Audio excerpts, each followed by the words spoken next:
Hello guys, good morning. আজকে ব্যাঙ্গালোরে তৃতীয় নম্বর দিন। ভাবি আর একটা আঙ্কেল আন্টি মানে শুভদীপের বাবা মা অভি সবাই মিলে গেছে সোনুকে ছাড়তে। সোনু মানে আমার ভাইকে আমি সোনু বলি। ওকে ছাড়তে গেছে অফিসের জন্য। আজকে তো থার্ড দিন ব্যাঙ্গালোরে।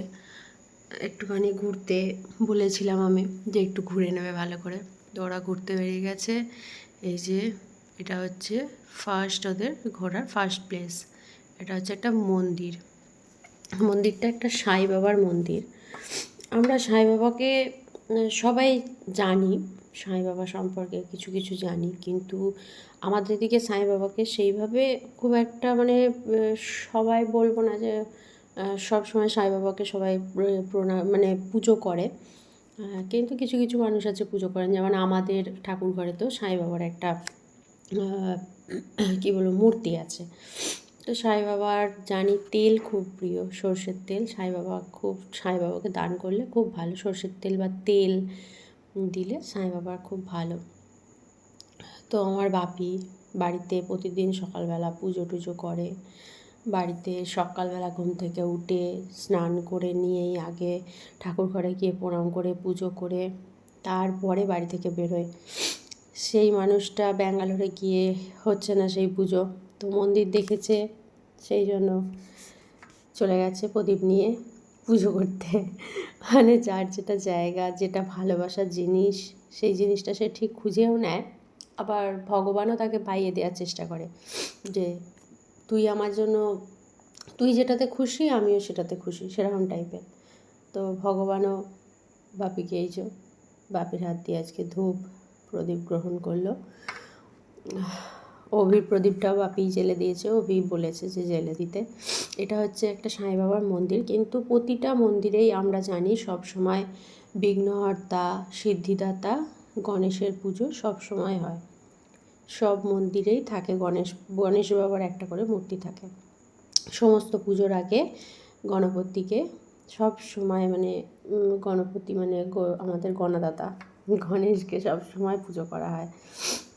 সেই গণেশের কাছে ধূপ প্রদীপ দেখিয়ে এগিয়ে আসা হলো। এটা হচ্ছে শ্রী সিদ্ধি সাই বাবা মন্দির। মন্দিরটা খুব সুন্দর, বাইরেটাও খুব সুন্দর, ভেতরটাও খুব সুন্দর। দরজাটাই দেখুন কি অপূর্ব কাঠের কাজ করা আছে। এটা একটা এখানকার ট্রাস্টের দ্বারা এই জায়গাটা মেনটেন হয়। ভেতরে সাই বাবার বড় বড় পিকচার টাইপের বাঁধানো আছে, পিকচারই বাঁধানো আছে কিন্তু কাঠের ফ্রেম করা আছে, খুব সুন্দর। চেন দেওয়া আছে যাতে এর আগে না কেউ যায়। মালাগুলো কি সুন্দর লাগছে, সাই বাবাকে সাজিয়ে খুব সুন্দর লাগছে দেখতে। সামনের এটা মূর্তি করা আছে সাই বাবার, আর বাদ বাকি সব পিকচারই আছে। এখানেও মূর্তি আছে একটা। সাই বাবার বসার ধরনটা খুব ভালো লাগে, মানে বেশ খুব সুন্দর করে বসেন উনি, মানে ওনার মূর্তিতে দেখেছি দারুণ সুন্দর। যাই হোক, এটা সাই বাবার মন্দির। সাই বাবার মন্দিরে ঘোরা হলো। বাপি ধূপ দেখাচ্ছে এখনও, ভক্তি করে সব দেবতাকে ডেকে নিচ্ছে। বাপির তো গুরু আছে, তো গুরু মন্ত্র নিশ্চয়ই জপ করে নিয়েছে বাপি। এই যে ওপরে উঠে যাচ্ছে গিয়ে। বাপিকে নিয়ে কি বলবো, আমার বাপি হয়তো পৃথিবীর সমস্ত বাবাদের মধ্যে সবার জন্যই সবার বাবা খুব ভালো, কিন্তু আমার বাবা আলাদাই মানুষ। মানে এরকমই হয়তো বাবারা বা হয়, নিজের জন্য কিছু ভাবে না কোনোদিন। এটা সাই বাবার মন্দিরেরই ওপরে সাই বাবার মূর্তি আছে। নিচে তো শুধু পিকচার ছিল, ওপরে মূর্তি আছে। পরিষ্কার চলছে, খুব সুন্দর মন্দিরগুলো। মন্দিরটা খুব সুন্দরভাবে সাজানো, গোছানো, পরিষ্কার পরিচ্ছন্ন। যাই হোক, বাপিকে নিয়ে বলছিলাম এটা আর একটা মন্দিরে যা বাপিরা গেছে। আমি যাইনি ব্যাঙ্গালোর, আমি এই জায়গাতে উপস্থিত ছিলাম না। হ্যাঁ, আমার বাপি ভাই আর অভি গিয়েছিল, অভি মানে আমার হাজব্যান্ড গিয়েছিল। তো ওখানে ঘুরে টুরে আমাকে দায়িত্ব দিয়েছে ভিডিওতে মানে ভয়েস দেওয়ার জন্য।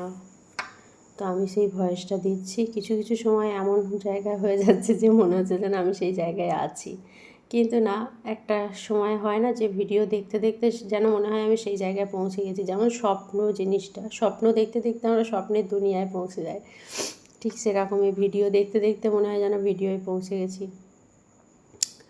এখানে একটা বড় হসপিটাল, এখানে দারুণ দারুণ প্রত্যেকটা জিনিসই, প্রত্যেকটা বিল্ডিং বিশাল বিশাল সাইজের। এখানে আরেকটা মন্দিরে চলে এসছে বাপিরা। মন্দিরটা খুব সুন্দর, পুরোটা মার্বেল পাথরের, মার্বেলের কালারটাও খুব সুন্দর, পুরো একদম অরেঞ্জ রেড ইয়োলিস, মানে দারুণ কালারটা। এই যে বাপি দেখতে পেয়েছে ঠাকুর, হনুমানজি প্রণাম করে নিয়েছে। আমার বাপি খুব ঠাকুর ভক্ত। আমাদের বাড়িতে বছরে একবার করে হরিনাম হয়। হরিনাম হয় মানে ছোট করে হরিনাম হয় না, বিশাল বড় করে হরিনাম হয়, মানে প্রচুর টাকা খরচা করে আমার বাপি হরিনাম করে, হরিনাম দেয় আর কি, মহাপ্রভুর সেবা দেয়। আমার বাপি মহাপ্রভুকে খুব পছন্দ করে, খুব ভালোবাসে, আমরাও পছন্দ করি। মহাপ্রভুর দয়াতেই আমার ভাই অবশ্যই নিজে পড়াশোনা করেছে, বাপির চেষ্টা ভাইয়ের চেষ্টা সব কিছুই আছে, কিন্তু ঠাকুরের আশীর্বাদও তো সবসময় দরকার। ঠিক সেরকমই ঠাকুরের আশীর্বাদ, মহাপ্রভুর আশীর্বাদেতে আমার ভাই এত ভালো একটা চাকরি পেয়েছে, এত ভালো একটা জব পেয়েছে।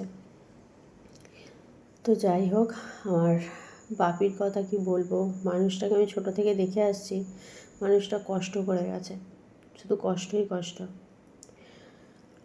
কষ্ট করতে হয়, প্রতিটা বাবাকেই করতে হয়, হয়তো মাকেও করতে হয়, প্রতিটা বাবাই কষ্ট করে, মাও কষ্ট করে, কিন্তু আমার বাপিকে যেহেতু আমি চোখের সামনে কষ্ট করতে দেখেছি, সেই জন্য মনে হয় যেন আমার বাবার কষ্টটাই সেরা কষ্ট।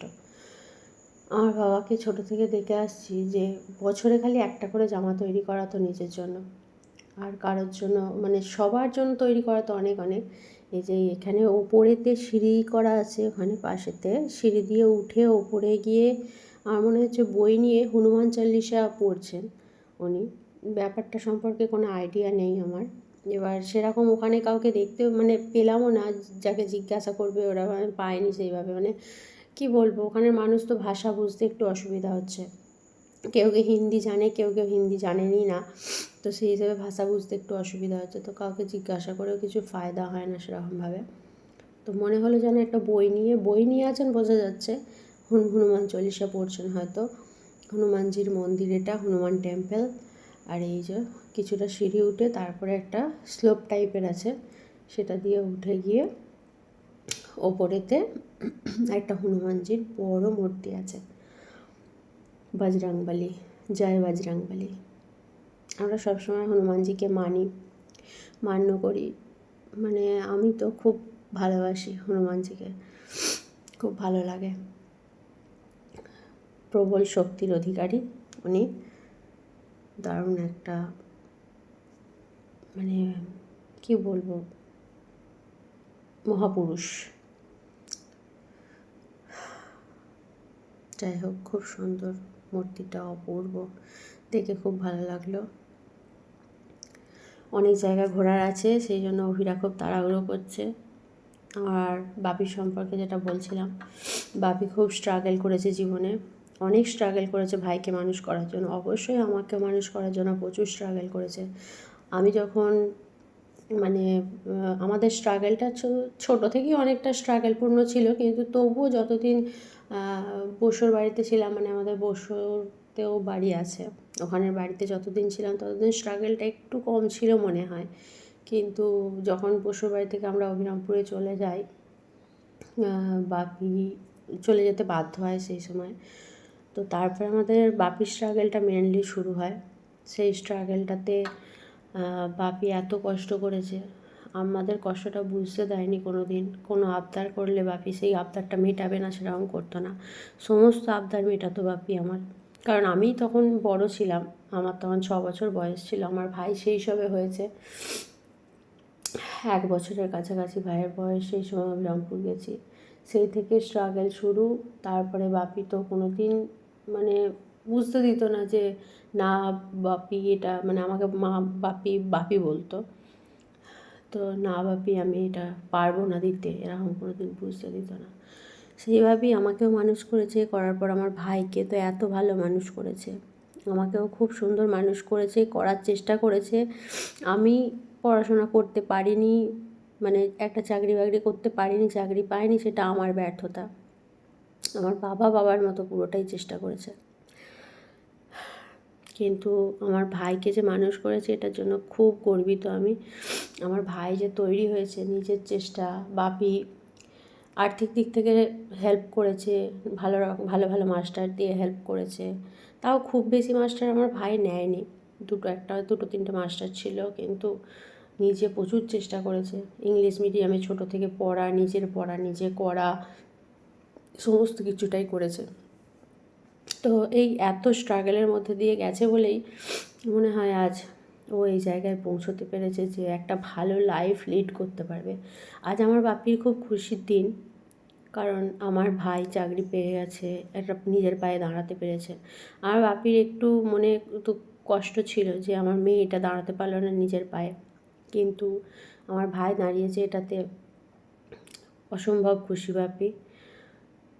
বাপি জীবনে এখনও পর্যন্ত কোনো দিন কোথাও ঘুরতে যায়নি, কোথাও বেরোয়নি।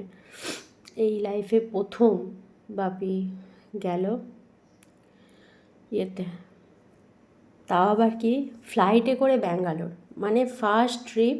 ভগবান মানে কথায় আছে না, ছগুড়ে মেওয়া ফলে, সেই রকম হচ্ছে আমার বাপির সঙ্গে হলো সেই জিনিসটা।